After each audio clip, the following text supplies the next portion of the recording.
We are Okay, so we late can by start now. now. We're live now.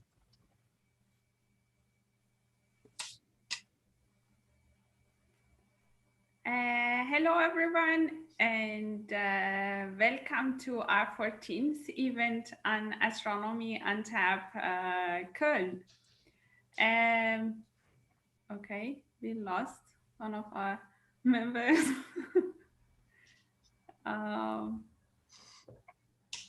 No, we're still live. And Okay. Yeah, but your video was gone. Tonight, Craig, Shashwata, Veena, and Parrot are hosting you the last event of the year 2021. Okay, as you see, all the faces are familiar to you. So I don't know what we want to do tonight. Does anybody know what's going to be happening here? Nice one, Roya. Yeah, okay. So, of course, you know that from the poster that has been sent in our Instagram page, also Facebook. And Craig is going to present in this event. And afterwards, we have, like always, the highlights of the month with Parrot. Before jumping into Craig's talk, I would like to give an introduction about him and his career path. So Craig did his bachelor studies in University of Alberta, and then afterwards he moved to Netherlands to do his master studies in Radboud University in Nijmegen.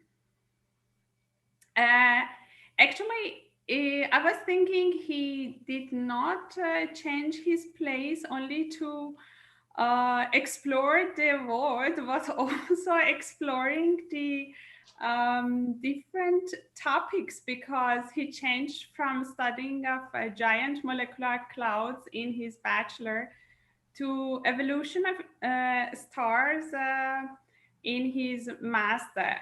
So he was working on the tidal interactions of red giant stars. And then afterwards, he moved to Cologne to do his PhD studies on the photon-dominated regions models, and somehow expanding their applications to the galaxies. So looking forward to his scientific results from this research. But tonight he's going to talk about gravity through time and space, which is implying the fact that how much effort has human beings given to this concept. Yeah, thank you, Craig, for talking about this very crucial concept, and floor is yours. thank you, Roya. Let me just share my screen.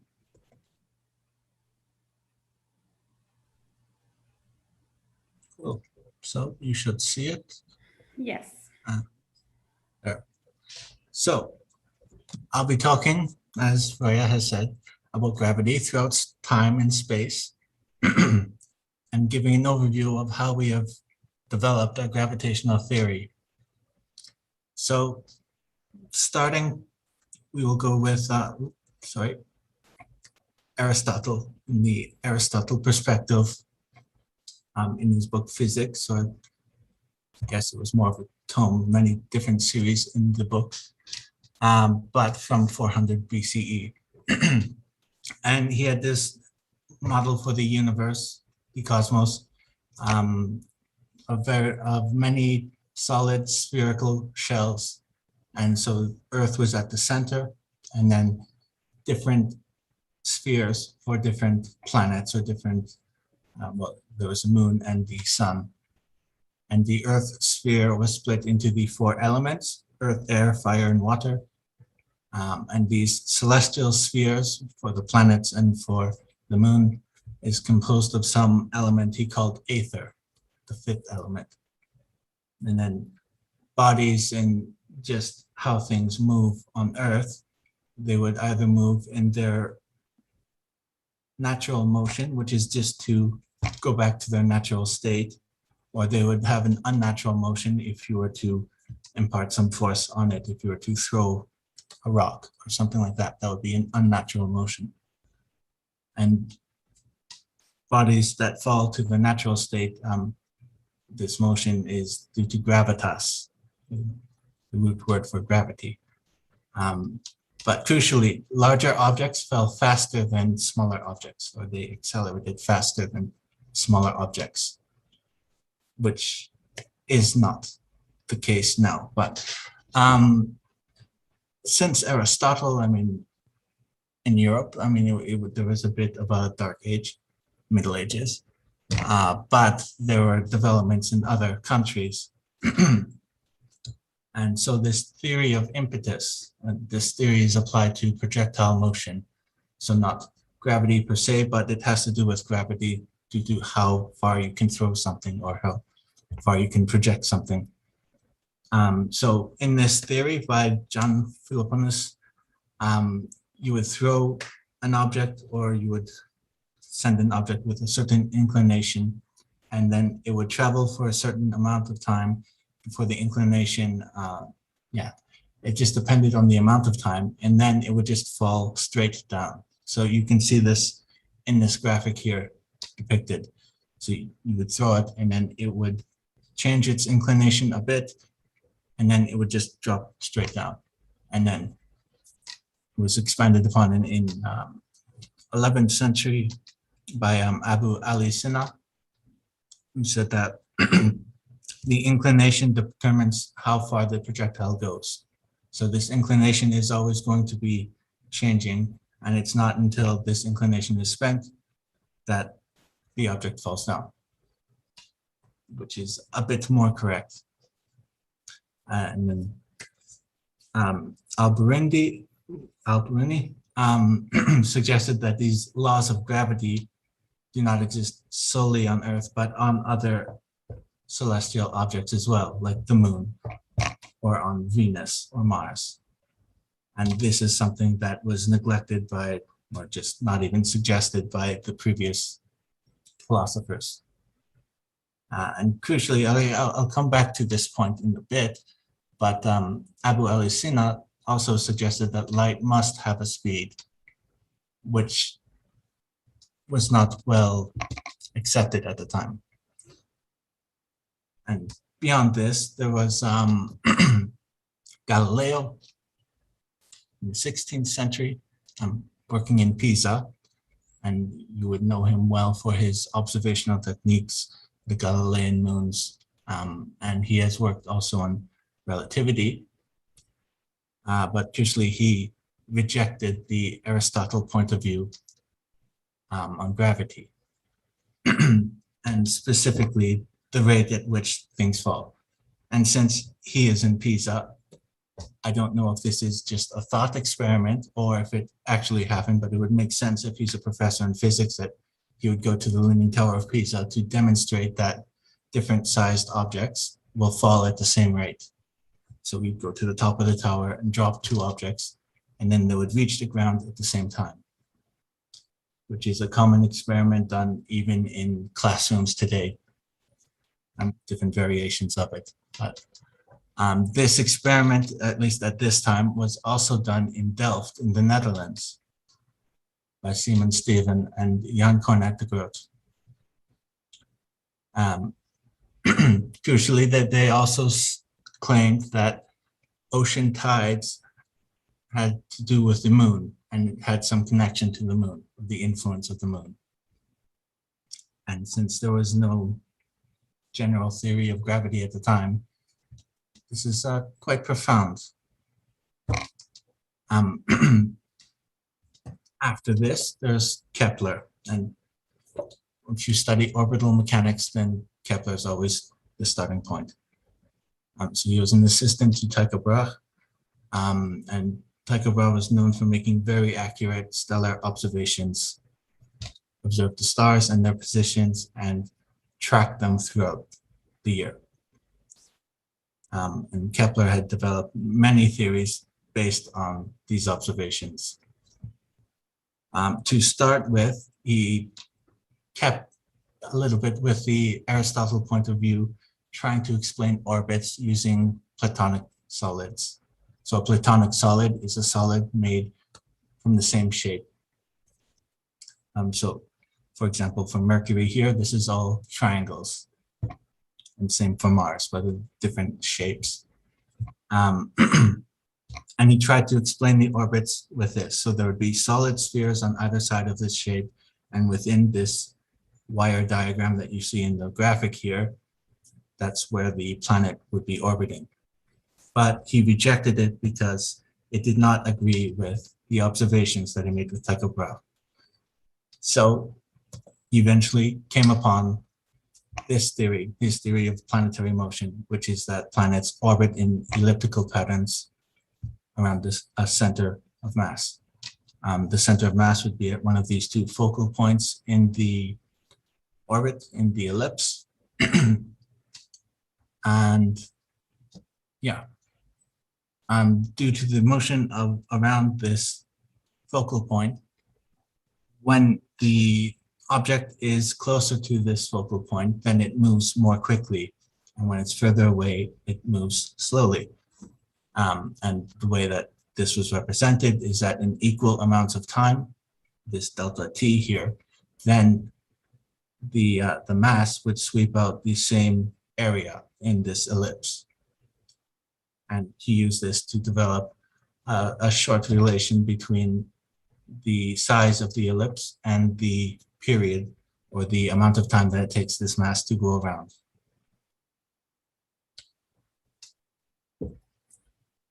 So that's all good, but how can it be solved? I mean, this is an empirical relation, but can we ground it more in reality?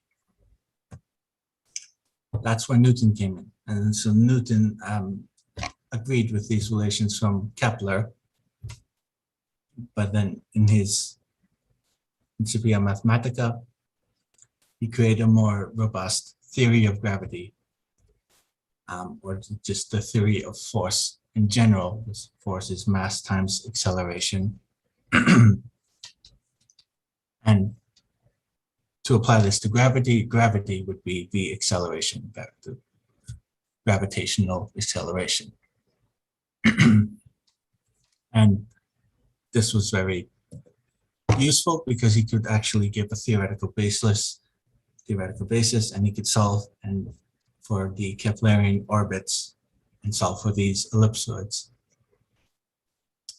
And then he could calculate the acceleration due to gravity. He had his third law, action and reaction. So every force that's applied has an equal and opposite force applying against it.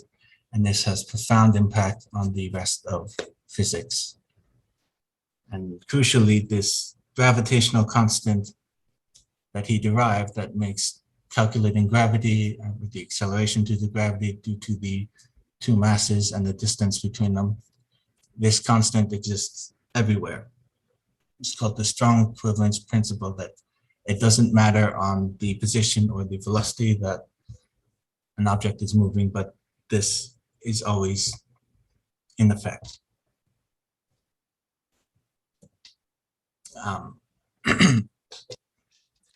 And so a way to show this a little bit is a train car example. Bear with me for a bit, but we had to study this all the time if you take a physics course. So if you consider a train car at rest and there's a pendulum inside, it will behave the same way as if you take a train car that is moving and it has a pendulum swinging inside.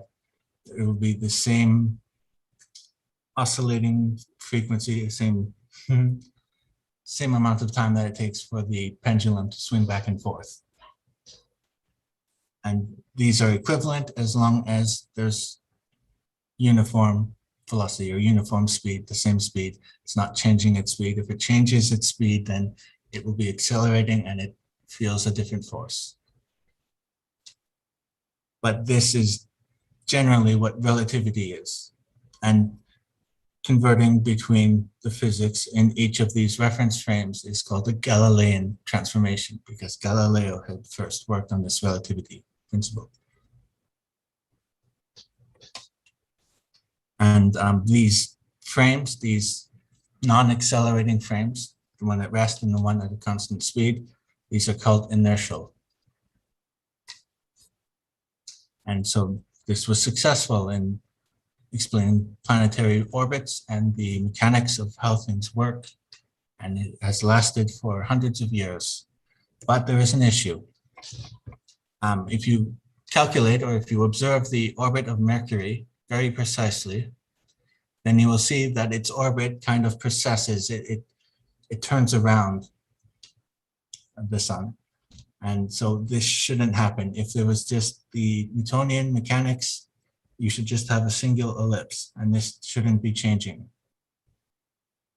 So this needed to be explained, but it wasn't until 1859 that they discovered this issue. Now I want to take just a small interlude. I want to talk to you about the Mickelson-Marley experiment. I mean, this was a failed experiment, but very important. Mickelson and Marley tried to determine the speed of the aether, or if there is an aether. Aether, in this sense, would be the medium in which light propagates. So light has a speed, and the thought at the time was that light propagates in this aether. And so with an interferometer, so what happens is that you have a light source here, and it goes to, it's called a silver mirror, or it's a beam splitter in instrumentation. But basically what happens is that half the light is reflected and half the light is transmitted through. And then these two lengths will be the same. And then it comes back again, and both waveforms come back into this viewing piece here. And by studying this, you can study any variations in the two different lengths. And sorry, if one side changes, then you know that there is some velocity in the aether. So then this is basically what they were trying to discover, but it was inconclusive. So then they couldn't discover this aether or the speed of it. So light has no preferred direction, and light, by extension, light does not change between reference frames. And so Hendrik Lorentz, for example, among other people, tried to formulate how this would affect mechanics. And this is the basis of what made special relativity, and how you can have length contraction and time dilation due to the just keeping light constant. But beyond that, you have general relativity. So this is from Albert Einstein, keeping the speed of light constant. How does this affect gravity and the mechanics there? So this was a bit more of a leap, but basically what happens is that you have a massive object, and this distorts the space-time continuum. And so gravity, or the force due to gravity, is just due to this topology, or how this space-time continuum is curved. And so when there's a lot of curvature, then things will tend to propagate downwards. So the symmetry that we have here, so like before when we had Galilean transformations, you had symmetry between the physics in a moving frame and a rest frame. The analogous symmetry that we would have is Lorentz symmetry. So Lorentz had the Lorentz contraction and time dilation named after him. And having Lorentz symmetry means that different reference frames where this length contraction or time dilation happens, the physics will still stay the same in it. How can I explain this? Well, another train example, so if you consider a train that has a certain length, it is longer than this tunnel. And so these are both at rest, and you are an observer at rest looking at them. So this train does not fit inside. And if it was moving at a low speed,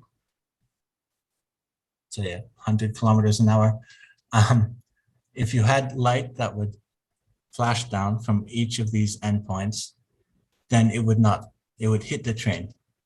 You can't have the train inside the tunnel and flashing this light down, have it not hit the train because the train is longer.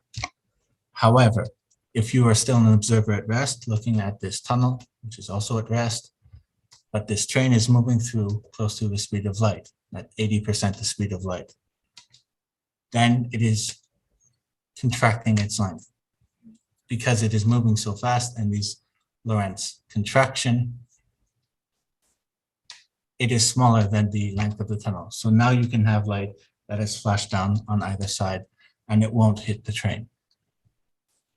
But if you now take the perspective of the train, and if you're on the train, now the train is stationary, but the tunnel is moving. How can it be that the light can hit either side of the train when the train is longer than the tunnel? So this is this example, and now the tunnel is length contracted and your train is much longer than the tunnel.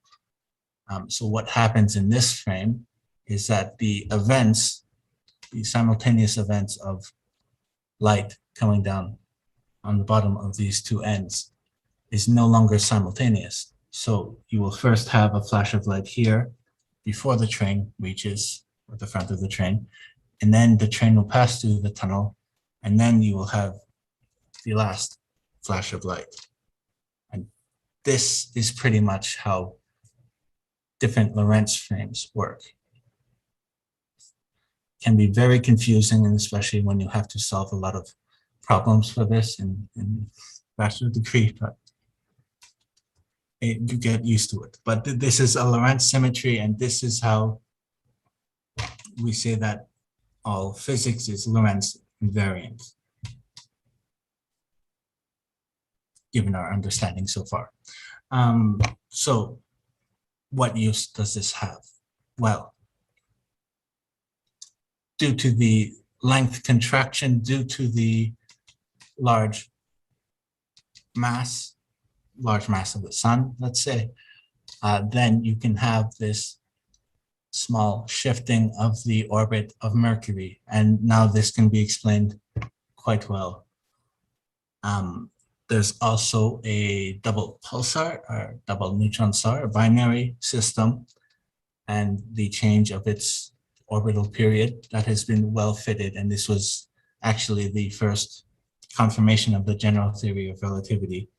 This was covered more in a previous talk that we had by Professor Mickelson. And then other uses, I mean, it is successfully predicted long ago that there are gravitational waves in this space-time, this fabric of space-time. There are waves that can be produced when there are two massive objects orbiting each other. And this has been detected in 2015.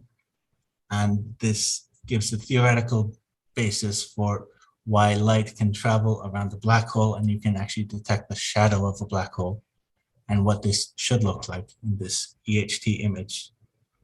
Very, very nice EHT image with these polarization angles. Sorry. Some of its applications, I mean, you might think that this isn't really relevant for day-to-day life, but it is, because satellites use this, and this is very necessary for a satellite because there is time dilation between where we are on the surface of Earth and where the satellite is in orbit. And if this isn't well synchronized and well solved, then we wouldn't be able to have GPS working for us. Other things, there's gravitational lensing. So this is the movement of light around a massive object, very distant. This is used sometimes to detect other galaxies, and this is used to detect where there is a lot of mass, because you need a large mass of object to get this gravitational lensing effect. And you see this nice ring here is called an Einstein ring, because this is solved with general relativity. And then there's pulsar timing arrays, which is a bit of a work in progress. I mean, pulsars, you need a pulsar that has a very fixed period, very well-established fixed period, doesn't change. And if you have many of these pulsars throughout the galaxy and you detect any changes in this period, and any changes in this period you would say is due to gravitational waves between where you are and where the pulsar is. And if you can map this out in 3 dimensions in our galaxy, then you can solve for some gravitational background. And this happened, I think, last year or earlier this year. They detected some gravitational background. But I think this was covered also in Mickel's talk. But there are still some complications. There is dark matter. Dark matter is just matter that is, we don't observe it, but we can detect it in gravity. We know that there is more gravity closer to the center of the galaxy. But if you just look at where all the stars are and you solve for the Keplerian orbit, so solved with Newtonian gravity or even general relativity, this is what this red curve is, what the rotational velocity, what is the velocity that these stars should have as you go further and further out from the center of the galaxy. However, what's observed is a flattening of this rotational velocity curve, which means that there must be more and more mass being accumulated, but we can't detect it. So we can see it in gravity, but we cannot see it. This might not be the best example. The best example is the bullet cluster. So I won't go into the boring details of how you get these colors. This is a false color image. I mean, the galaxies are all fine, but the red is X-ray observation. So this is all the hot gas. I should start by saying these are 2 galaxy clusters that have collided, or that they've passed through each other. So all of the hot gas collides with each other, and then it's being stuck kind of in the center of this collision, and I mean, slightly deformed, but this is all of the gas. And if you look at the gravitational lensing from these galaxy clusters, then this blue area, these blue areas is where the center of mass is. And so trying to determine why is there an offset between where is all the gas and where is the center of mass of all of these galaxies, or these galactic clusters. And this is the best proof that there is some dark matter or something that we still do not fully understand. And then there is also dark energy. So in the beginning, there was a big bang, and then the universe started expanding. And it was very hot and it was all ionized. But then after a while, it separated far enough and it cooled off far enough that it started to recombine, and then we got hydrogen atoms and helium atoms. And then this gives us this cosmic background afterglow. And then after some more time, the stars developed, and then the galaxies, and then more and more expansion. And we can detect this by, we detect redshifts, but basically this was known since 1929 when Edwin Hubble studied it. But the reason for this is that there must be something that's forcing the galaxy to expand. So dark energy is the candidate for this. You can solve for this in Einstein's equations as well, but I'm not going into that here. But for the percentage of the universe that we know, how much of it consists of dark energy is 68%, and how much is dark matter is 25%. The matter that we know, the matter that we see, the matter that makes up you and me, this is only 5%. So there's a big discrepancy here, but this is what we have. That's the current state. How do we proceed? So people have theories on what makes up dark matter. So some people are saying that Newton's laws must be modified. There's entropic mass, there's sterile neutrinos, primordial black holes, dark hydrogen. And some people are trying to actually detect dark matter with Xenon experiments. I'm not going into that because that can get quite technical. And other advancements, I mean, gravity that I've explained so far from general relativity is just a metric. This is just a property of space-time. This isn't on a quantum level. We can't solve for this force with particles. So people are looking into quantum gravity, where you have a graviton that carries the mass. We need more theory there. I can explain a bit more about modified Newtonian dynamics, for example. First theorized by Milgram in 1983. Basically, there's basically two forms that you can have, either this F equals ma, or how we calculate force. This is modified, and that this equation doesn't really stand. I mean, from Isaac Newton, even, this is empirical, which means it's based on observations. So this might need to be modified, but this will affect everything from the electromagnetic force, strong force, weak force, and gravity. So the other thought is that maybe this universal gravitational constant is not universal. Maybe this depends on the area. Maybe it depends on how much gravity is at that one point, how much mass you have at a given point. And so this would be a breaking of the strong equivalence principle, because the laws of physics do not stay the same throughout space. But there are many observations that it needs to agree with, and so a lot of work. For example, from Skordis and Zlochnik, they came up with some Mond theory that apparently they can agree with the observations. And there are certain Mond theories that still require some form of dark matter, which is just not making sense to me. Anyways. For quantum gravity, I mean, this is trying to unify gravity in the standard model of particle physics. So you would have a graviton, and we know that this graviton must move at the speed of light. We have tests for this. So it must be massless, but we still need a way to produce this graviton, and so we don't really have an experiment yet that can produce this. So all of this is theoretical.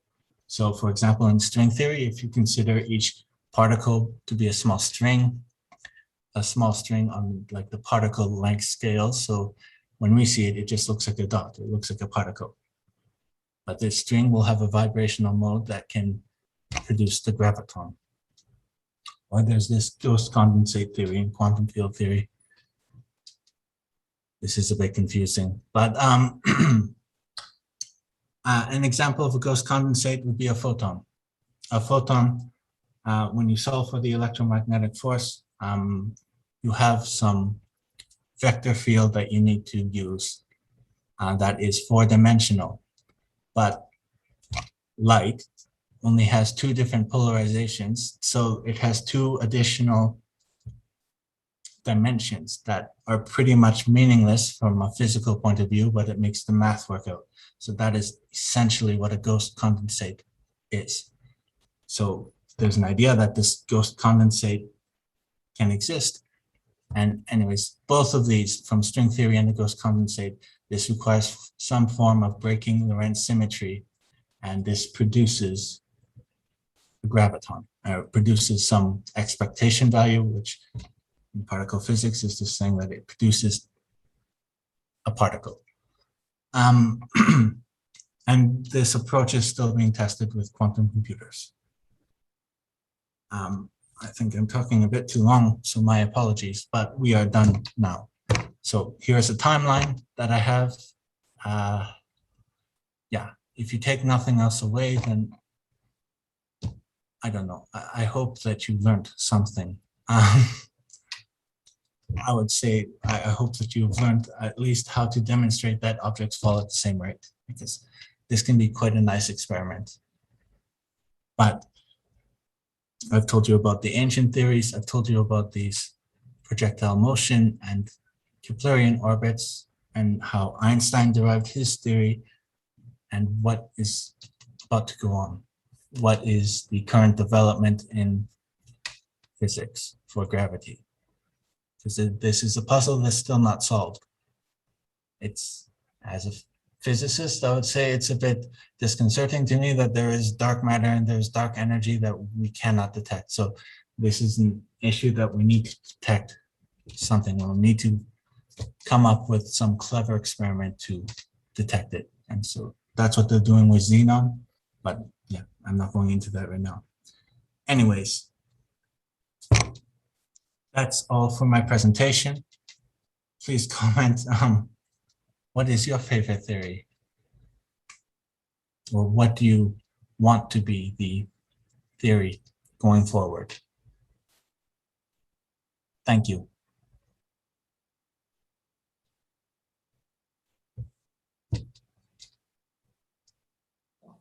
Sorry, I was muted. Thank you, Greg. I was deeply thinking about all these concepts that you introduced. And I was thinking how much work has been done and how much work is in progress, and what a huge work actually physicists in theoretical fields are doing to work with such abstract concepts. So good job to them, and I hope that they can find out what really our gravity is made of. So I'm sure that there are a lot of questions among the people who are here and also those who joined us virtually. Shall I start with some questions, or Shash, Parit, Veena, do you have questions? I do, but there's also some questions in the YouTube chat if you want to ask. Yes, They're also in the chat. Sure. But I can also start off just to, break the ice. Yeah. Craig, break the ice. So is there gravity in Canada? Yeah, we still have gravity. There's just ice in the way. So you float because you have no gravity, or because you have gravity. I don't. You should have explained this in your presentation. But please take audience questions now. Okay. This is controversial. But didn't you want to ask which of these theories we are going to teach our kids? Actually, that's a great question, Craig. Please also answer that. Yeah, please also answer that. You have some responsibility going into the future. I do. Well, I can't give them the whole timeline, but I think for a child, it might be a bit too much to try to explain general relativity and Lorentz contractions. I mean, I might still try, but I would start out with Newton's theory. But as for what I would favor, I mean, yeah, it's good to be skeptical. And it's good to know that you need observational evidence. Our field is based on observational evidence. Yeah,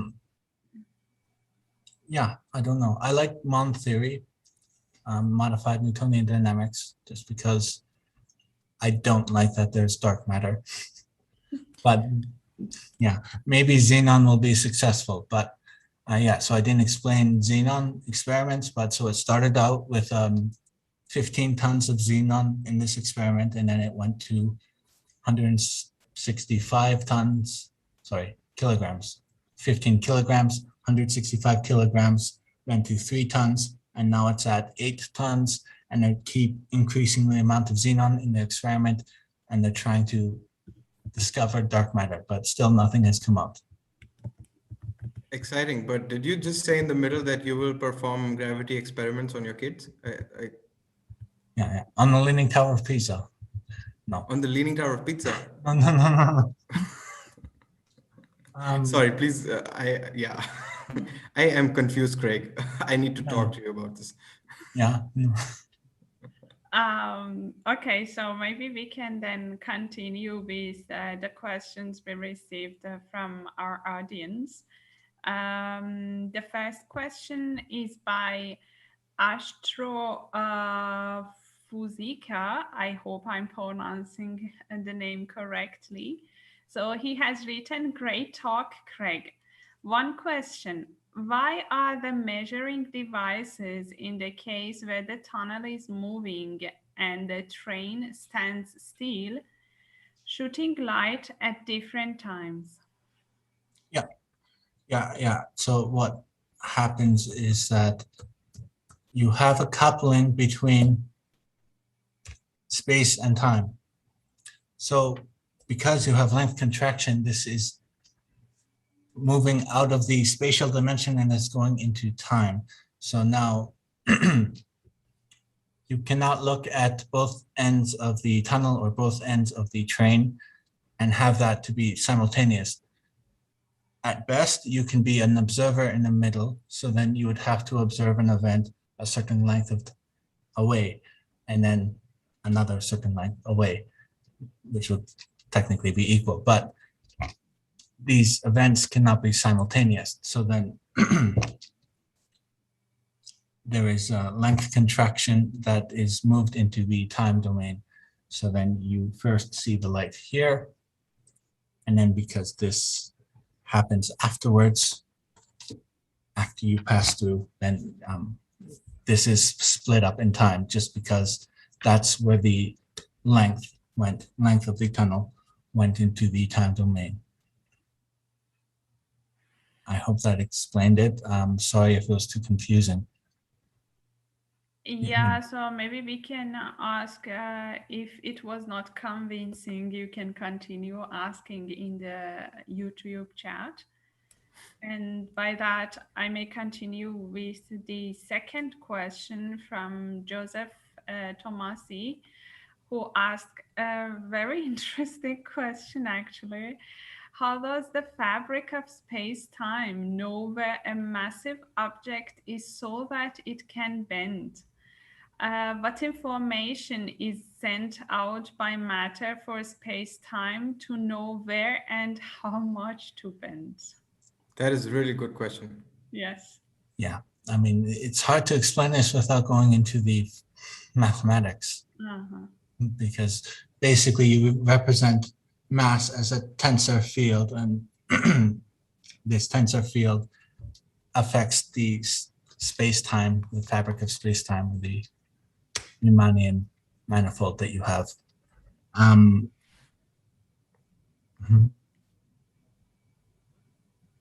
So yeah, I mean, you can solve for the equation, and then you just have basically Newton's equation plus some other terms. There's a centrifugal term, and then there's another term that's mainly due to the mass, the presence of the mass. Yeah. But some people don't like that this is not too intuitive. So loop quantum gravity, for example, trying to what loop quantum gravity does is that they don't even consider a space-time background. They don't consider any fabric of space-time. So they solve it all, and it's all quantum effects, quantum field theory, loop quantum effects. So they don't assume any space-time, and then it would be easier in that sense to know how a manifold or how a space-time fabric that you can actually solve for, how this changes near a mass. By this question, I wanted to ask you, Craig, something. Maybe it's more a philosophical question, but do you think that at some point later in the time, this concept, which seems very abstract now, would be more intuitive for physicists like us who are not a theoretician, and also at the same time people who does not have that high knowledge of mathematics and physics? Because from the Newtonian gravity, most people have a feeling they can, maybe if you talk with people, they say, okay, yeah, I understand that if something is falling down, or I understand the forces, but do you think that by the time passes, we can gain this intuition? Yeah, I mean, science is an evolving field. So I think that our intuition will get better. And I think even for the general public, they will understand general relativity better than we can. But this takes time. I mean, if you look 2 millennia ago, people were thinking that objects move with different speeds, different accelerations. But this, I mean, I hope it is well understood, and I don't even need to tell people, but that things fall at the same rate. Yeah. Neglecting air resistance, of course, but so yeah, I mean, it's just a conjecture, but probably people will understand general relativity. They might even understand dark matter. Mm-hmm. But it all depends on how far in the future you want to look. Mm-hmm.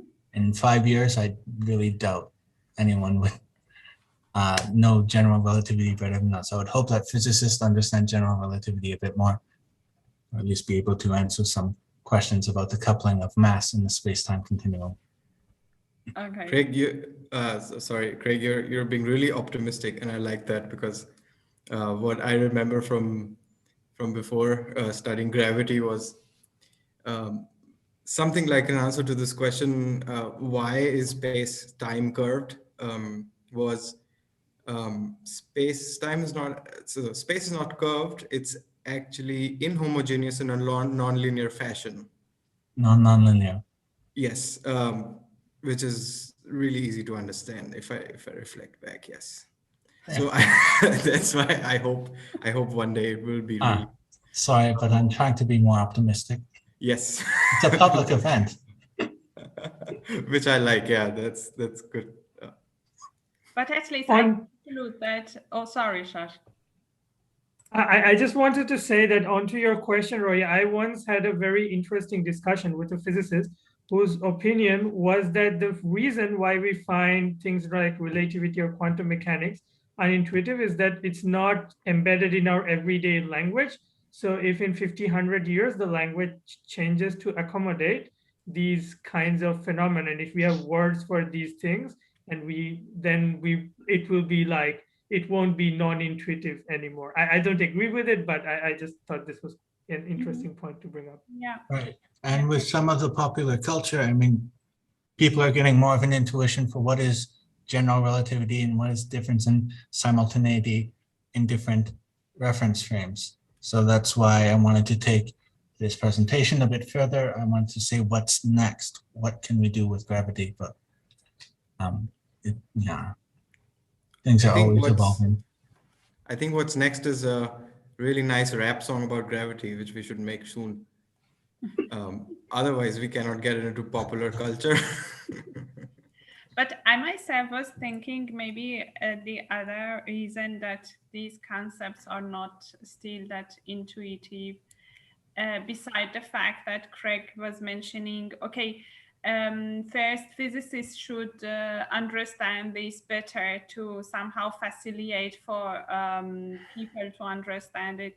But at the same time, I was thinking maybe it's the scale that we are talking, because we cannot move with the speed of light, and then also we don't have much contact with the scales of particles that quantum mechanics is best working for them. So this must be somehow the scale problem. So maybe we need to develop new human beings. New human. Yeah, okay. So now that you are in this slide, maybe I can ask the following question, which we received from Astro. It's so the starting and end point doesn't count as same observer point, but there is a delta t between both. Is that right? This is a question. Identity between both? Is a delta t. Oh, yeah, there is a delta t between both. I mean, yeah, so if you consider this, if you're an observer, yeah, I mean, if you're an observer, so this is the rest frame observer, so same frame as the tunnel. And if you observe the center of the tunnel, there is a delta t to both sides, but the speed of light is the same. So then they are observed as simultaneous events. But these events happen at different ends, and there's a length that the light has to travel before you can observe it and say that it was an event. And in this frame, when you're on the train, delta t changes because delta L changes, or delta X, or whatever you want to use for the length term. But because this changes, there's also a change in delta t. So then the delta t that you see at the front is different from the delta t that you would see from the back. I think I said that correctly. I don't know. Okay, so yeah, if Astro got his answer, maybe we can then continue with another question from Joseph, which I think maybe is beyond what we are covering in this talk. But if you have a short answer for that, maybe Craig, you can answer. And the question is, what is a tensor field? Tensor field is just like more than 3 dimensions, pretty much. Yeah, usually we consider like 4-dimensional fields be a tensor field. Mm-hmm. Mathematically, that's how it works out. A 4x4 matrix is a tensor field. So is that 3 dimension, the space at 3 dimension, and then the 4th dimension is time? Yeah. Okay. Yeah, and so this is the basis of general relativity. And so that's why Einstein had to formulate it with Riemannian mathematics and Riemannian manifolds, because Riemannian manifolds can be in 4 dimensions. And yeah, I think, yeah, that should be fine. And then like a vector field, you can consider in 3 dimensions. Mm-hmm. Okay, cool. So I have a question where you were explaining these time dilation between the satellites and Earth, and you named these as an application of general relativity. Then I wanted to know, if we do not take into account general relativity, does this affect the motion of satellites by any means? Like they may like get out of the Earth's orbit, or they may fall down on the Earth, or something like this? Oh, sorry. General relativity for the satellites is just for the timing. If you do not take into account general relativity, then it will be an offset between the clock on the satellite and the clock that we have on Earth. and this offset will accumulate over time. So this will affect any GPS positioning or any time dependence that you have from a satellite. So does that mean it only affects the information we are exchanging between Earth and that satellite, but it is not affecting the motion of the satellite around Earth? Right. Well, I mean, the motion is affected a bit, and people will have to take this into account when they put a satellite out there. But I think for low Earth orbit or for most of the satellites around Earth, this isn't too much of an issue. But you have these Lagrangian points, and this can be an issue if you're looking in relation to the moon or in relation to the sun. There are Lagrangian points, and this affects where the satellite will be attracted with gravity. So some of the bigger astrophysical observatories are in an Earth trailing orbit. So basically it's in Earth orbit, but it's not orbiting Earth. It's just trailing Earth in the Earth orbit around the sun. Okay, Does thank that help? Yeah, thank you. So I think we still should ask Joseph question. He's asking, so a tensor field is a mathematical construct, not a physical entity.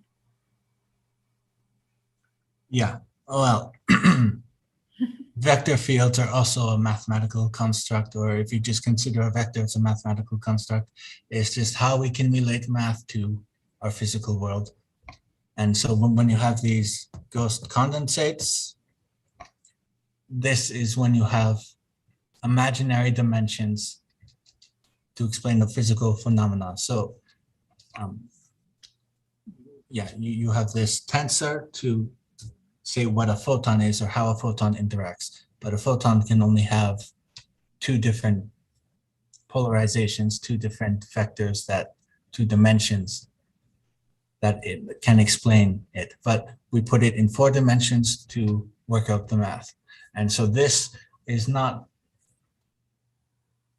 just to make the math nice, but you can solve for some interesting concepts that we haven't observed before. So an example of this is the positron. So Paul Dirac had his equation that he solved for I think it was the amount of electrons in a given system.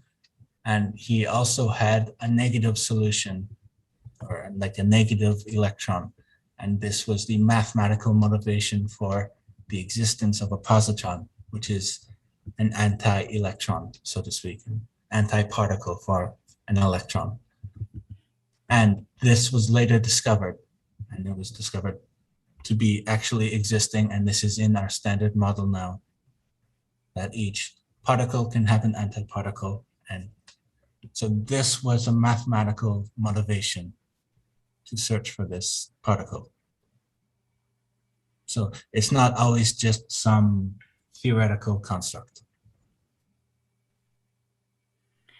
But I'd like to highlight this sentence that you said, that these mathematical concepts, both the tensor and vector, are to imply the way our space or space-time accumulating mass. Right? Is it what you said? Yeah, kind of, yeah. The tensor. Mm-hmm. You have a tensor field to explain the mass distribution pretty much. Mm-hmm. Okay, so cool. I still have questions, but I'm afraid we are going too far in terms of time.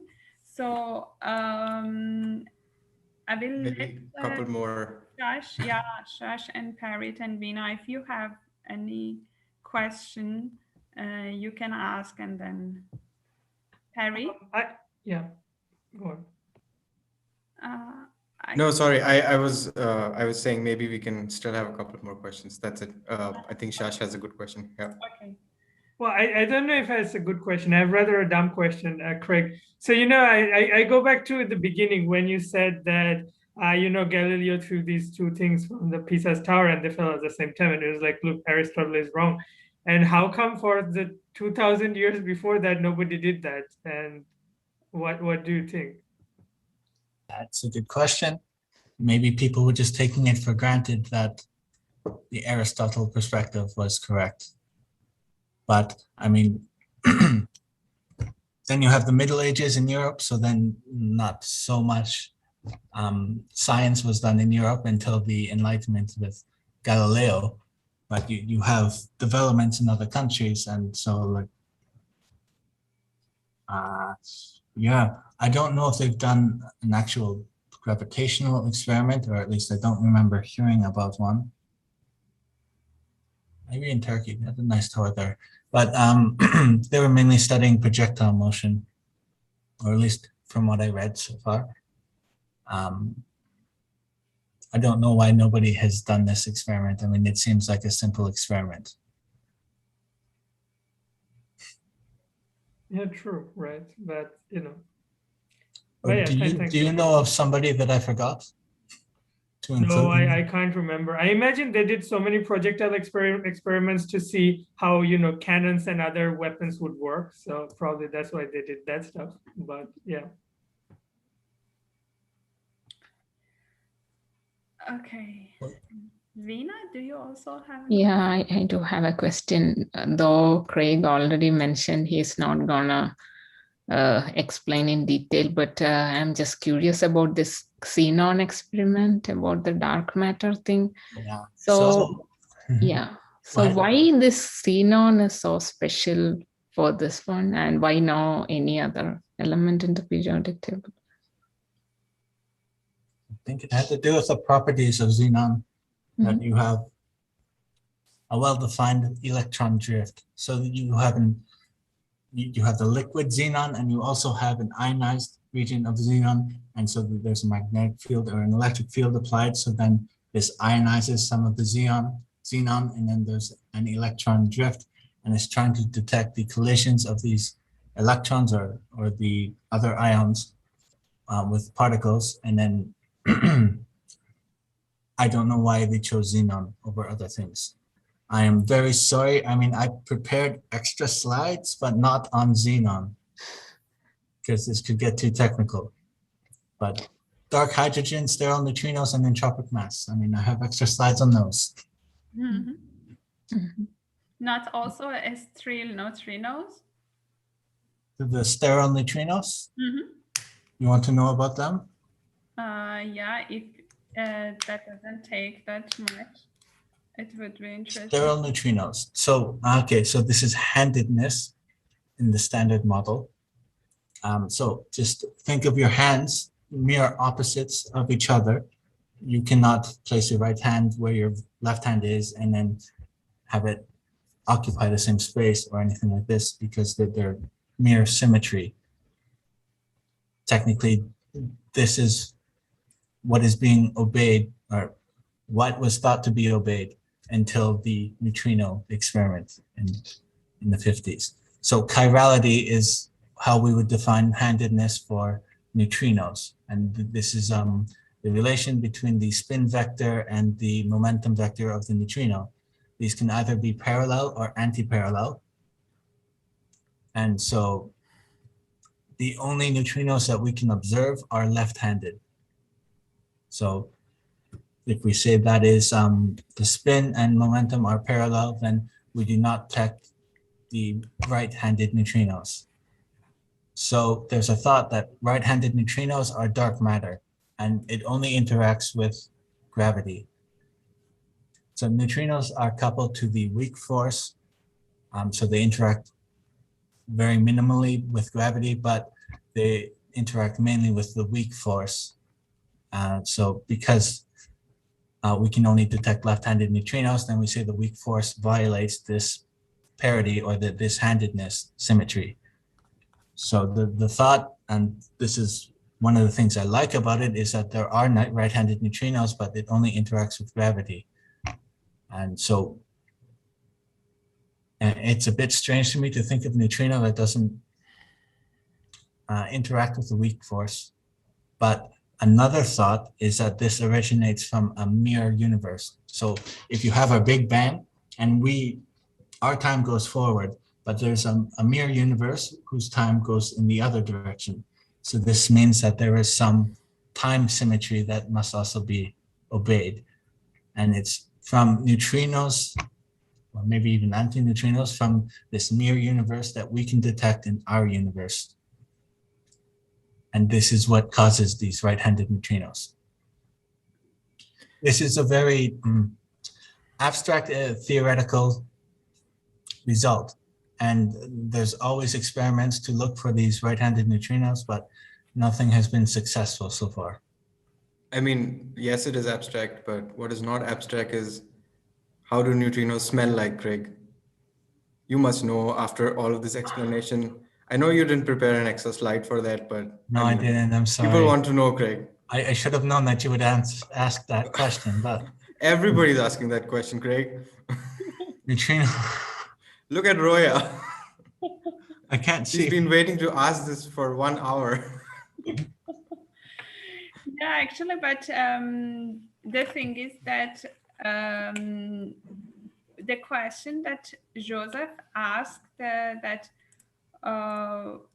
what is the medium makes to let the material around that to bend and all these stuff. It's a very good question, but I'm not sure if we could really answer this question. And I'm sure that, like, okay, maybe not smelling, but people are very much like to have an intuition of these concepts.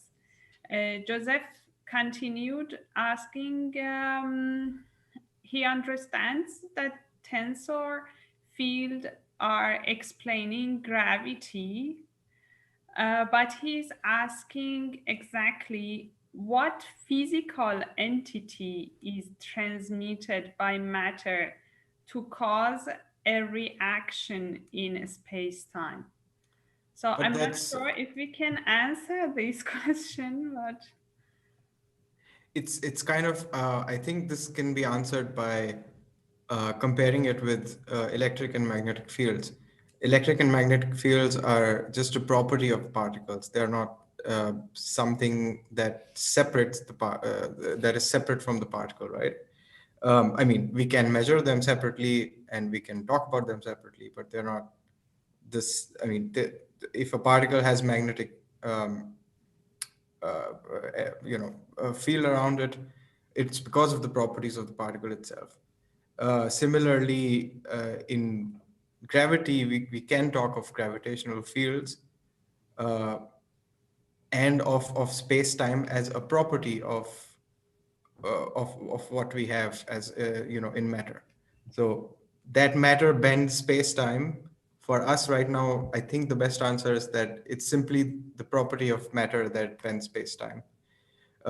Maybe there is no communicating particle between space-time and matter, but that would be saying matter and space-time are different entities, which they are, but please take over, Craig. I confuse myself. If you go to, loop quantum gravity, then they try to put some quantum description between how matter interacts with the space-time fabric or the metric. And so if you have some particle or something that, even if it is a virtual particle, if it's some mathematical construct that you use to understand, this sounds suspiciously like the graviton, because this is how we would theorize that mass can interact with anything if you use a particle perspective. But sorry, sorry, go ahead. No, I think you can also think of this as, so matter is basically a concentration of energy. And a concentration of energy in a space-time field is sort of changing the local properties of the space-time there, as any kind of energy does, so this is also kind of a good analogy to understand it. But yes, I think Craig is right. It's really about going into the mathematics and seeing how it works. But there's not a straight answer saying, oh, maybe there's a graviton going from matter to space-time and just bending it. Yeah, I would just say that this is, the mathematical construct that we have for general relativity is that gravity is just a side effect of the space-time metric. And so mass and the metric are intrinsically linked in this construct. And so we would need a quantum description of gravity before we can get some sort of interaction between the space-time and mass. I feel like I'm talking in circles, so I apologize if this is not understandable. But I think if we are allowed conceptually to compare electrical field or magnetic field that Parrit was mentioning, it's actually a very nice example. Yeah, a particle that has electric charge is also somehow forming the environment around that. This is what we know, and it's measurable. Gravity is also measurable for us, but maybe in the space very close to us, we cannot yet measure the curvature, let's say.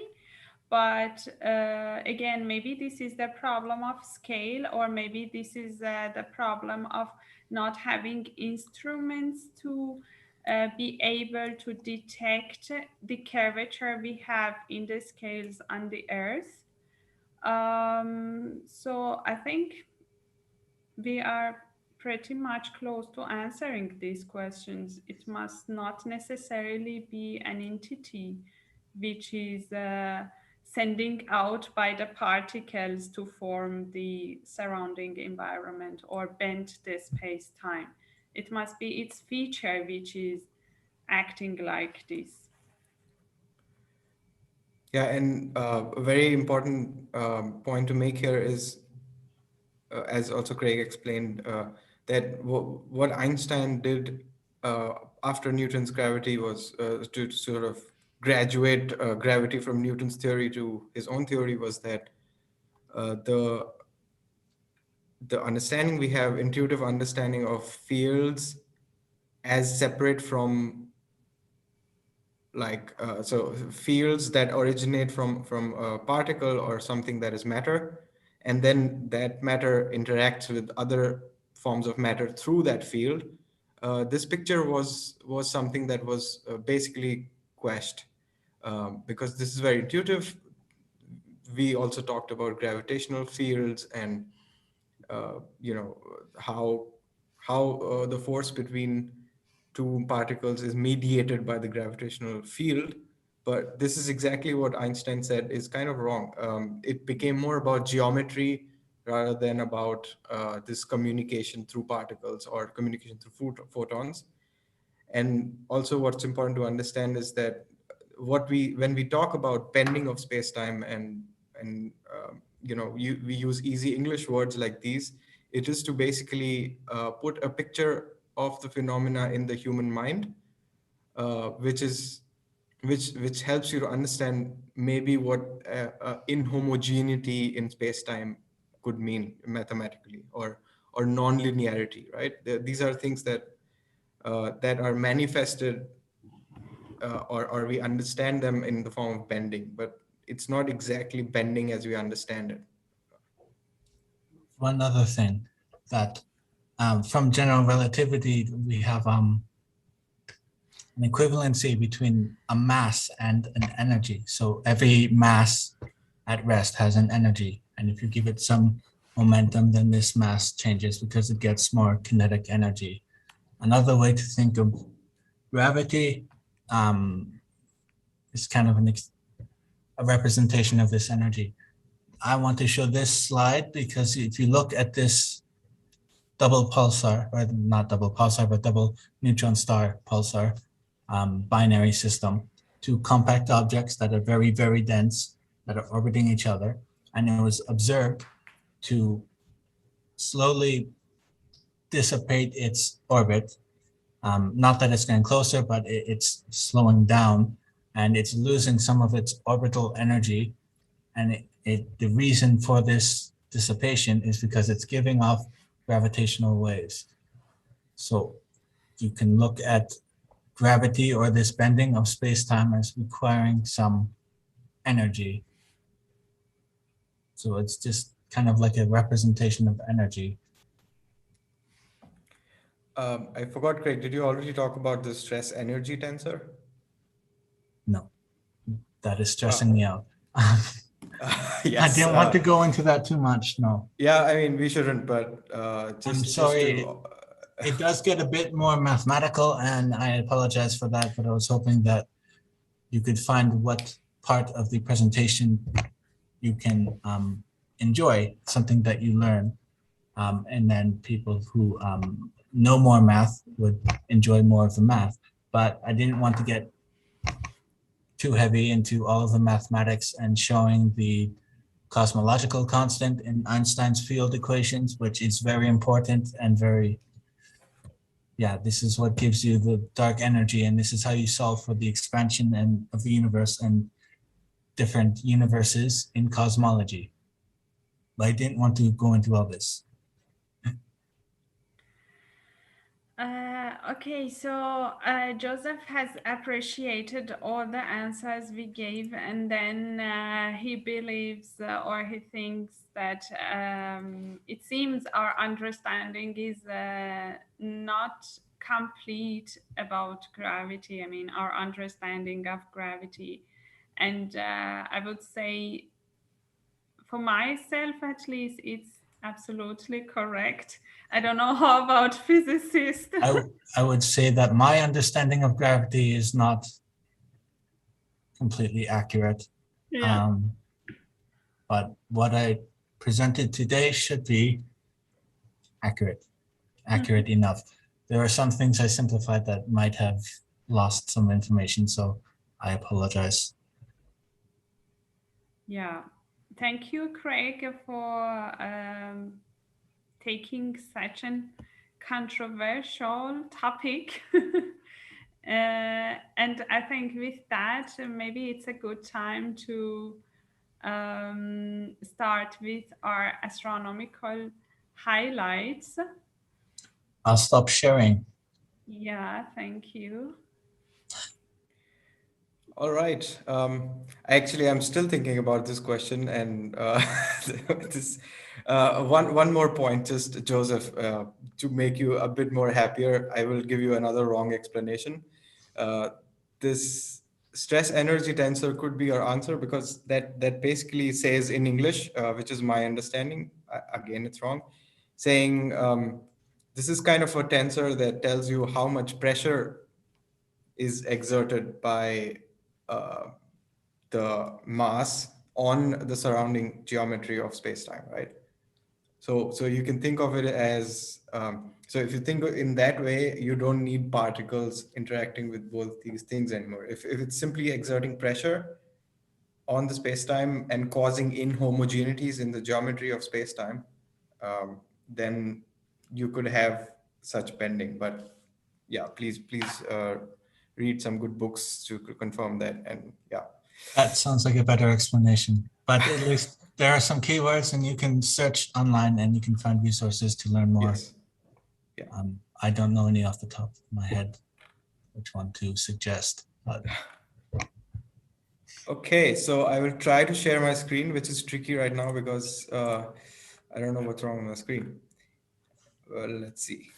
But also, I was thinking maybe if Joseph wants us to connect him with a scientist in this topic, that would be also an option.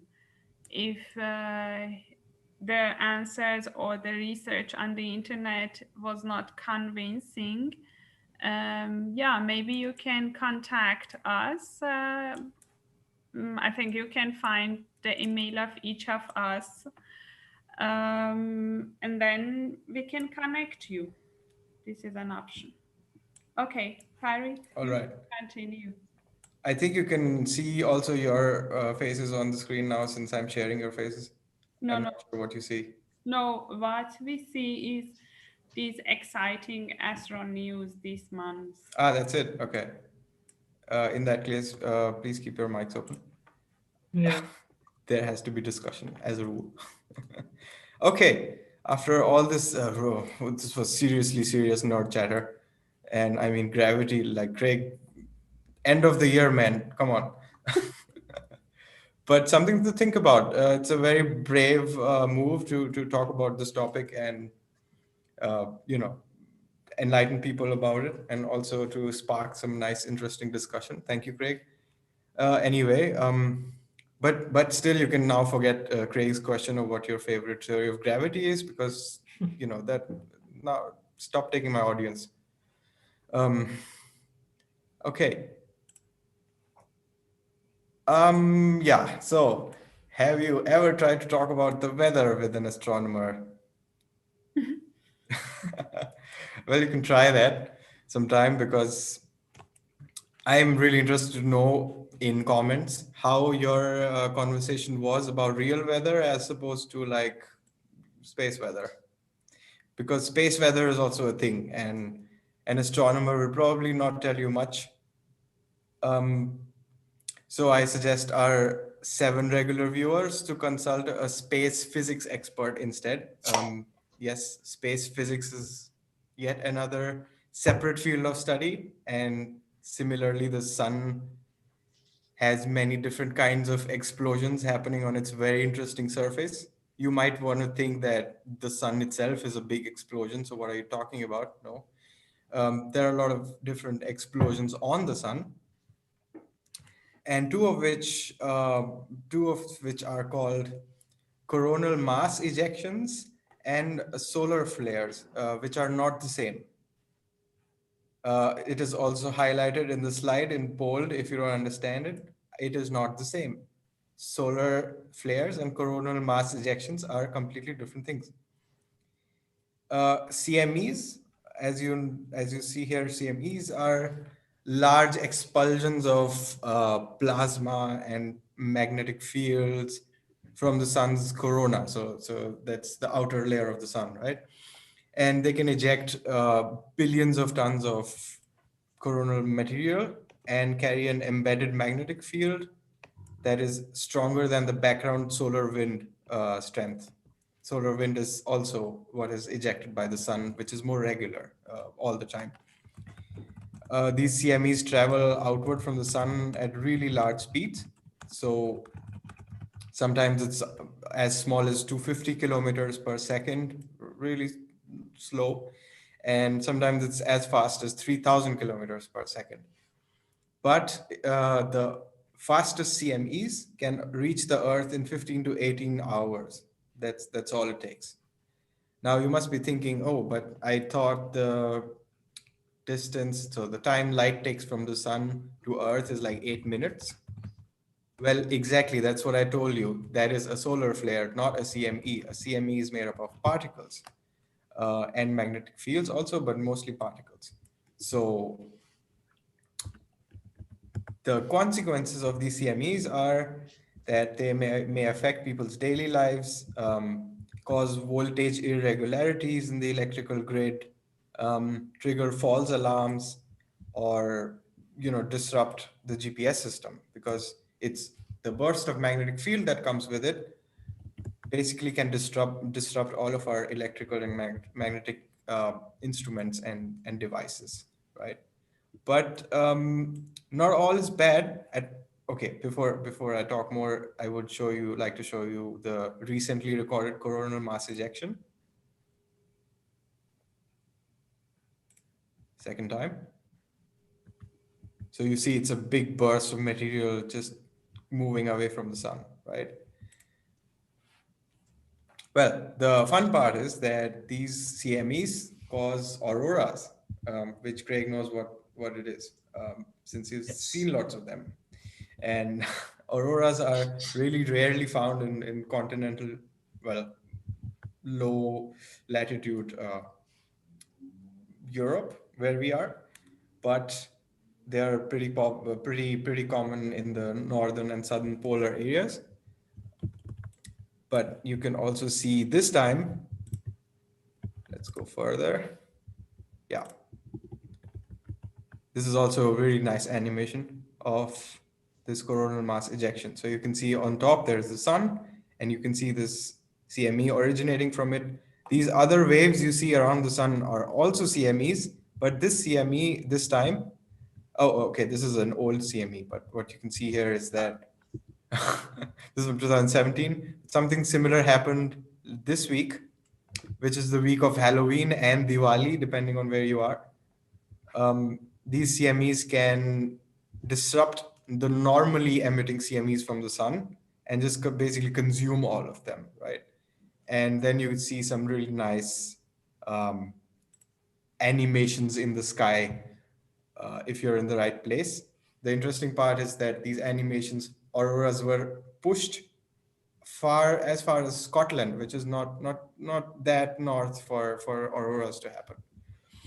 And lots of lower latitudes in the world, lower than the northern Arctic Circle, reported these auroras, which is really unusual. So if you're nearer to the North Pole or the South Pole, please send us a picture.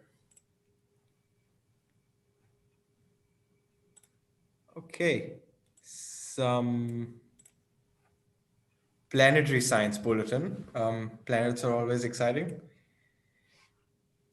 And I have arranged this for you in an easy and accessible bulletin, arranged in ascending order with respect to how far they are from the Earth.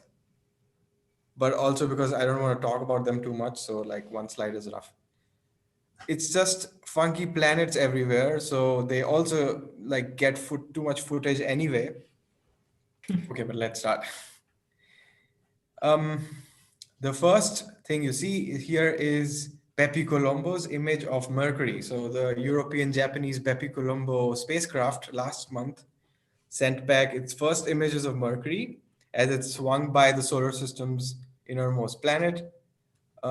It's actually supposed to reach Mercury in 2025, but it still has to make passes of Mercury to keep adjusting its orbit and inject itself into Mercury's orbit, right? The mission made the first of the 6 flybys of Mercury. Flyby is when you swing by the planet and take advantage of its gravity to adjust your path. Which this was last month, the first of the 6 flybys, and the altitude of this flyby was closest to about 200 kilometers in Mercury's sky.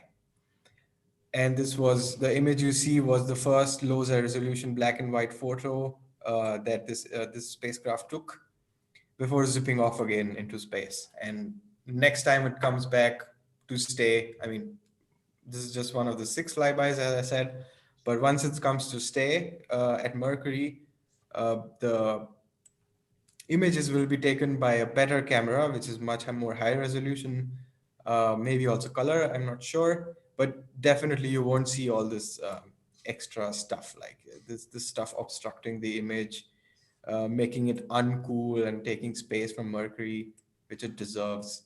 But yeah, this will be better. So hold on. Moving on to a bit farther from to the stars.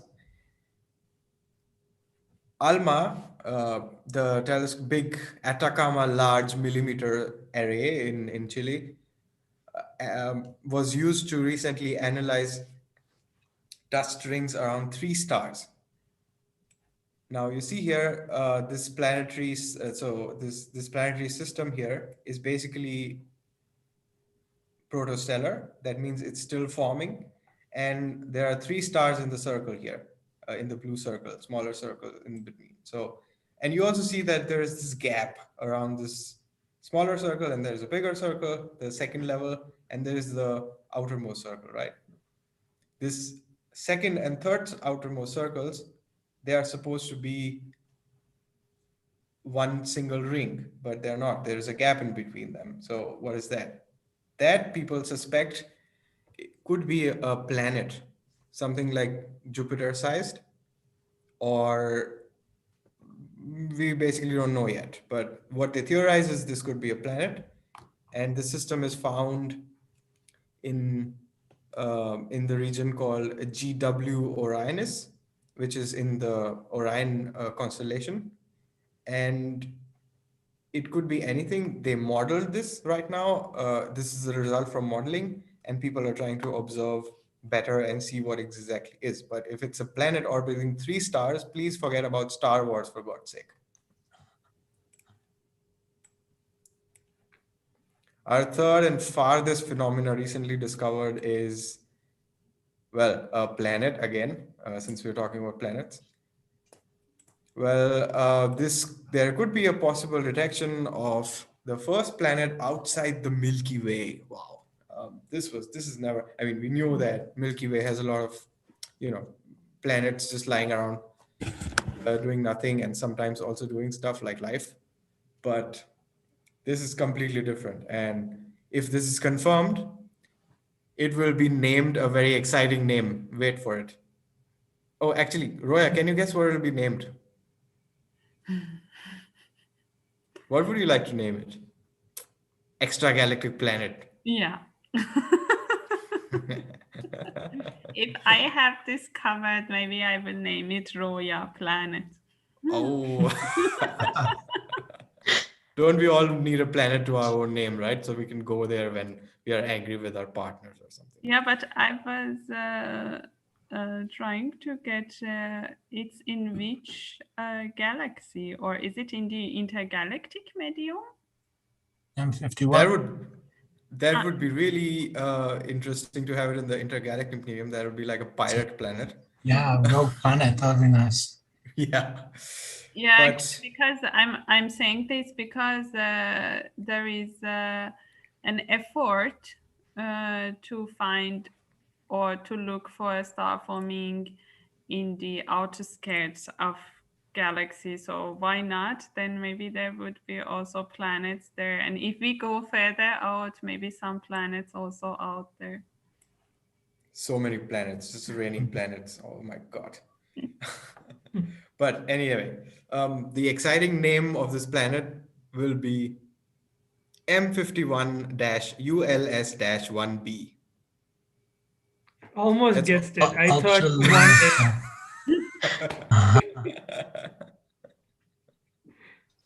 Shashwata, that's also your dog's name, right? Right, exactly. All right. Yes, so as Craig said, it lies in the M51 Whirlpool galaxy, and which is approximately 23 million light years away. So hopefully it doesn't know what we're naming it. It will take some time for that information to reach there. But yeah, it's relatively close to Ursa Major, which we also know as the bear or the teapot sometimes. So when you're looking at Ursa Major next time, think about this planet and its name, and please find a better name. Farid, I have a question for you. Yeah. They used an X-ray telescope to observe this. Do you know what technique they used? Was it a transit, or did they detect some change in the light curve? It's actually, yes, it's transit, but it's different from a normal transit since this planet is expected to be found in so it's within a binary system, which could either be a black hole or a neutron star binary system, right? Right. So it's really exciting. And the interesting part is if it's a neutron star, the emitting X-ray signal is not that spread out, as opposed to like a big star with a really comparatively really small planet in front of it. Planets, as you know, are almost comparable, even bigger than the sizes of neutron stars. So that means whenever this planet comes in front of this neutron star, it basically blocks all of the X-rays that are emitted from the neutron star. Okay. Yeah. But it's interesting to think, what is it like on that planet with all the time dilation from being near this neutron star? Oh my God, yes.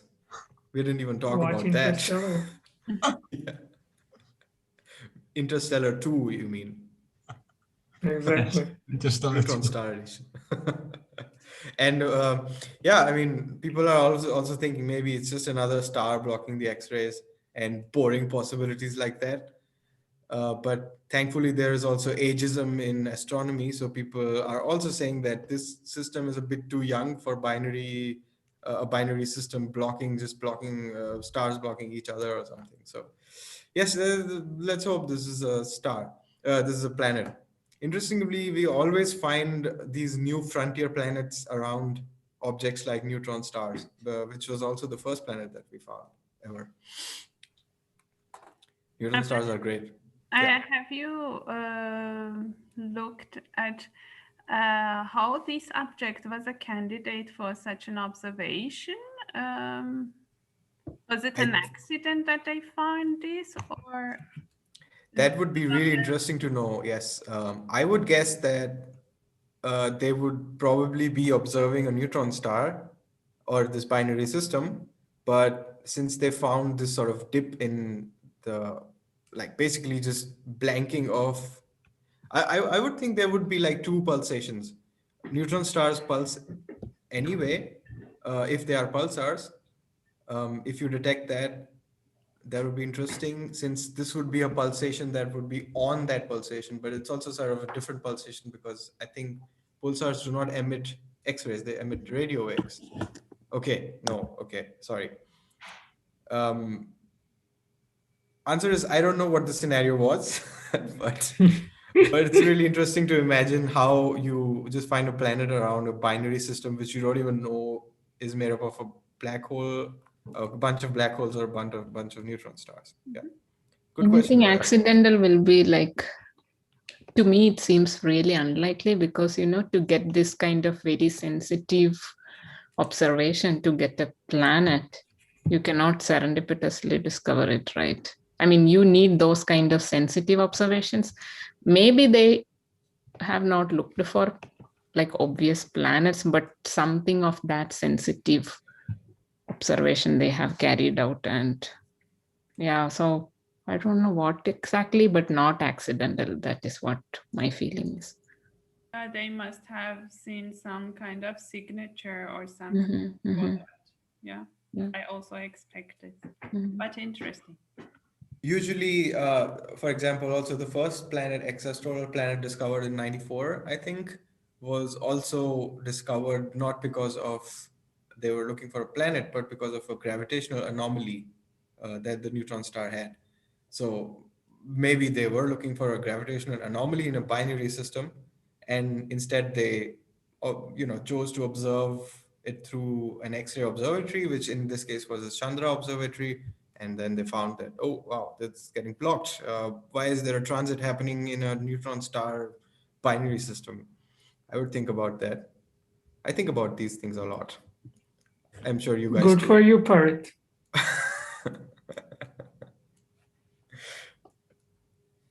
Now that I got a stamp from Shash, I will move on. Okay, tweet of the month. Please look at the left for now. This is San Miguel's sheriff in the US. There are lots of San Miguel's in the US, but this one's in Colorado, whose capital is Boulder, saying, well, large boulder the size of a small boulder is completely blocking eastbound lane, Highway 145 at Silver Peak Road. Please use caution and watch for emergency vehicles in the area. What would you think when you read this tweet? Because I immediately thought that's exactly how we talk about neutron stars. And I mean, sometimes people just talk about neutron stars and they don't even know it, right? So, I mean, please look for astronomy in all aspects of your life, like Craig does. Try to drop some maple syrup on your t-shirt when Craig is around. And suddenly there's a full-fledged paper with GPU-powered calculations about maple syrup, fluid dynamics, and gravitational potentials. Because, geeks. I wonder if anybody has written that. Probably a Canadian. Or somebody from Vermont. I think in Vermont they drink a lot of maple syrup too.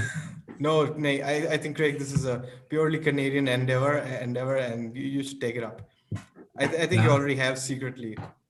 And sorry, Craig, we love Canadian people, but seriously, tell me, how does the size of a neutron star compare with a normal Canadian city like, I don't know, Alberta? Alberta's not a city; it's a province. Are you sure? So yeah. I'm from the province of Alberta, but my city is Edmonton. So when we were learning about neutron stars, we said the diameter is about the diameter of Edmonton. Okay. So, okay. Also, is British Columbia really Canadian, Craig? Because earlier I thought about the size of British Columbia, but then I thought about the name of British Columbia. What the hell is happening there? We were colonized by the British. Yeah, I have never heard of a territory named after two really far away places, culturally opposite, in different continents. Like, you could have just done it like your southern neighbors, like just pick up European city names, right? Like Cambridge or London. Like, I thought Columbia came from Columbus. I thought he made his way to Canada a bit. Oh, the colonizer. Yeah, but jerk. But they just kept British Columbia because they liked it. What the hell is happening?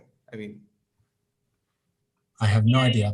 Astronomy on tap, not the geography and politics on tap. I'm sorry. Here's We just the call it moderator BC. keeping us in line. We don't say British Columbia all the time. We just say BC. There's a joke I cannot say on screen, but anyway. Yeah, me neither, Shash. I got you. I think we know about it too. Okay, anyway, so we talk about neutron stars when we talk about the San Miguel sheriff, who thinks small boulders the size of large boulders, or the other way around, I don't know, are falling on the streets and highways there. So the point was that neutron stars are really small boulders the size of large. Sorry, I'm really sorry again. Neutron stars are really small boulders, but they have the mass of large boulders. So a neutron star or a white dwarf would be as massive as the sun, but still as small as a planet or Edmonton, you said? Yes. Edmonton, yes. Yes. Or just any city. You can even say Cologne, I guess. So maybe a bit smaller. Cologne is a bit bigger, I would say, but okay. Cologne is big in our hearts. But anyway. Oh, yes. Big in our hearts. So are neutron stars, Shash. Anyway, moving on. Well, really interesting news. Astronauts unlock new level in Kitchen Dash, Space Edition. This is not a real game, nor a real edition of that Unreal game. But now, and since I'm really hungry, it's 8:30, I think. And I did some back-breaking hard work today, writing 5 papers, one of them for Craig. And so I need food. And I've been thinking about it, and so are the astronauts. Well, astronauts above the Earth aboard the International Space Station have successfully grown and harvested chilies in space. Yes, green chilies. And this week they enjoyed their spoils for the first time, as New York Times thinks. This astronaut you see in the picture is Megan MacArthur, an American astronaut. She's really happy about her taco. She has to eat dried tomatoes all the time, so I think this is an upgrade. She said on Twitter that she's added the peppers to fajita beef, rehydrated those tomatoes, it's a special moment, and artichokes, which is fish, I think, to create the best space tacos yet. A milestone. And they float, which is really dangerous. Tacos are dangerous, guys. Megan MacArthur is really smart not to put any sauces on them, since taco sauce never behaves like an adult, if you know what I mean. Try to eat a taco and look at your t-shirt 30 seconds later. And 30 minutes later, Craig is writing a paper on fluid dynamics again. But you can also just follow the Mexican treasure map that you see on your t-shirt after the taco juice spilled and become an instant millionaire. Well, Wait, I would. Oh wait, you have a video. No. I would like you to continue first. Okay, I just want to know because they were growing the chilies on the space station, right? And Yeah. why? Why were they just seeing if they could, or what were they testing? I mean, are they spicy enough? What else, Craig? I know that they brought they brought spiders onto the International Space Station to see how the zero-G affects how they build their webs. Aha, yes. So I thought that they were trying to find something out about how the chilies grow. Well, I mean, I would have scientific motivations if I was not that hungry, and now I see a taco. Sorry. It's really bad. And all I'm thinking about is how it will rain tacos soon. And for that, I will be showing you, a song. Thank you. I hope you hear it. I'm not sure whether audio is transmitted, but please hear it really into. Oh no, we can't. I cannot hear it. Wait, do you hear it? No. Oh no. Guys, please go to YouTube and listen to this song right now. It's raining tacos. And now since tacos are on the International Space Station, it's definitely going to rain tacos soon. I'm really hungry. So you just listen to the rest while we're sitting in silence. Sorry, I will just try to. It's fine, Parrot. Oh, Yeah, it's good. I You can mean, listen. Yeah, forget about it. This is what it sounds like. It's raining tacos. Da-na-na. Okay. Thank you so much. But Parrot, was these chilies really grown?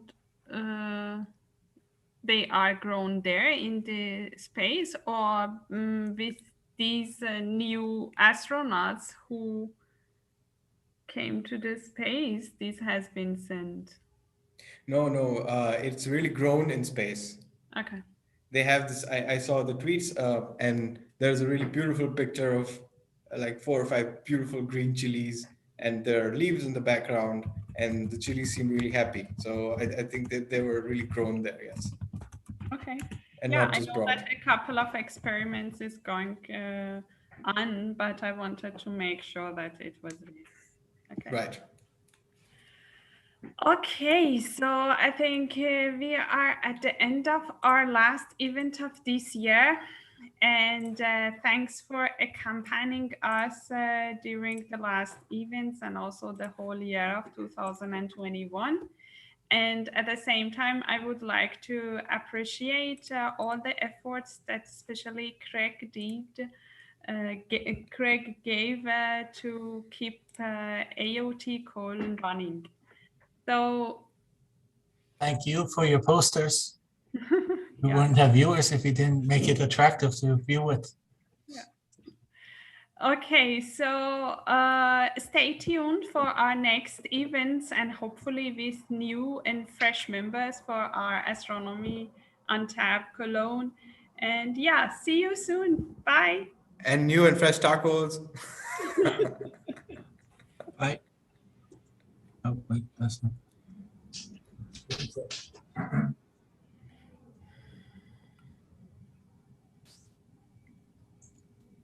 Now Craig looks like a real part of the picture.